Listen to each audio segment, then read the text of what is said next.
Tops and Bottoms. Adapted and illustrated by Janet Stevens. Note: this book was designed to be read vertically. Please adjust the orientation of your e-reader.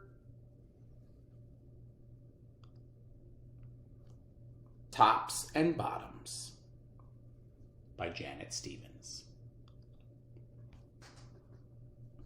Once upon a time, there lived a very lazy bear who had lots of money and lots of land. His father had been a hard worker and a smart business bear, and he had given all of his wealth to his son. But all Bear wanted to do was sleep. Not far down the road lived a hare, and although Hare was very clever, he sometimes got into trouble. He had once owned land too, but now he had nothing.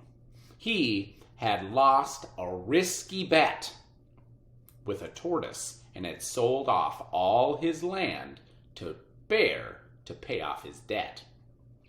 Hare and his family were in very bad shape.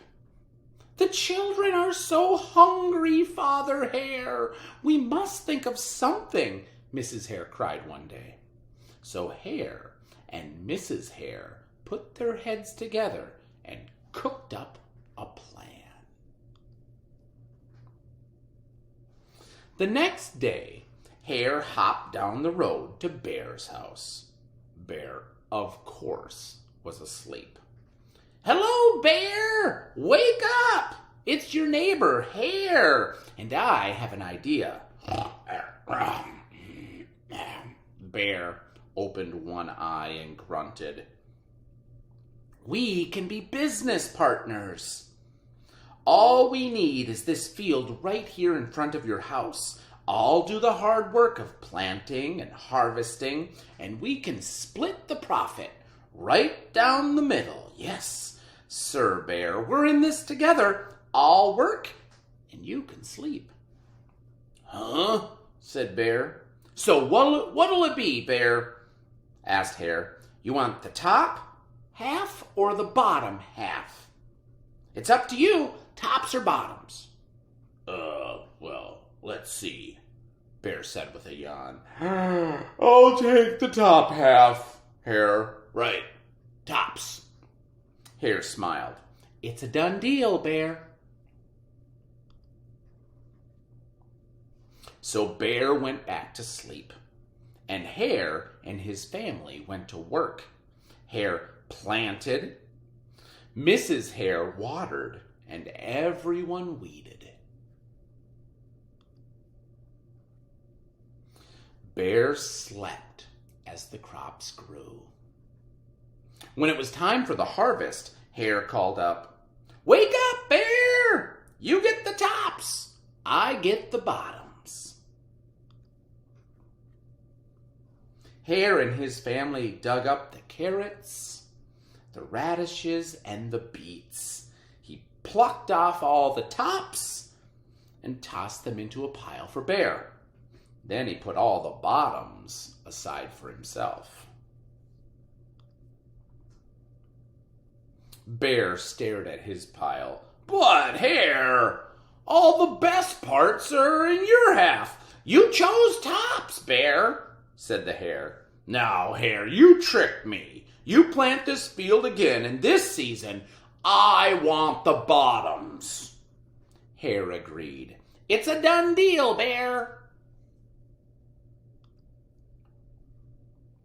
So Bear went back to sleep, and Hare and his family went to work. They planted, they watered, they weeded.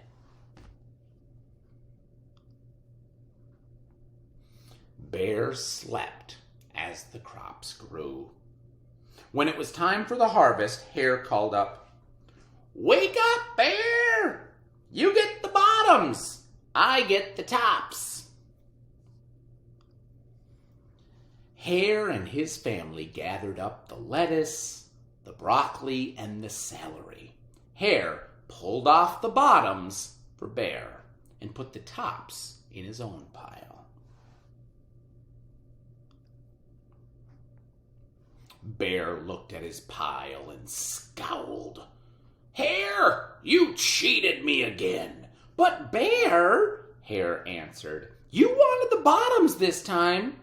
Bear growled, "You plant this field again, Hare. You tricked me twice, and now you owe me one season of both tops and bottoms." "Ha!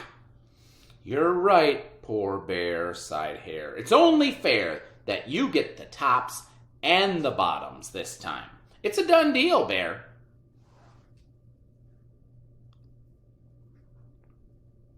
So Bear went back to sleep, and Hare and his family went to work. They planted and watered and weeded and watered and weeded some more. Bear slept as the crops grew. When it was time for the harvest, Hare called, "Wake up, Bear! This time you get the tops and the bottoms." There in front of Bear's house lay a high field of corn. Hare and his family yanked up every corn stalk. Hare tugged off the roots at the bottom and the tassels at the top, and he put them in a pile for Bear. Then he carefully collected the ears of corn in the middle and placed them in his own pile. Bear rubbed his eyes and watched. "See, Bear? You get the tops and the bottoms. I get the middles. Yes, sir, Bear. It's a done deal." Well, by now, Bear was wide awake. "That's it, Hare," he hollered. "From now on, I'm gonna plant my own crops. And I take the tops, the bottoms, and the middles." Hare and his family scooped up the corn, hopped down the road toward home. Bear never again slept through a season of planting and harvesting. Hare bought back his land with the profit from the crops, and he and Mrs. Hare opened a vegetable stand. And although Hare and Bear learned to live happily as neighbors, they never became business partners again. Tops and Bottoms by Janet Stevens. Thanks, everybody.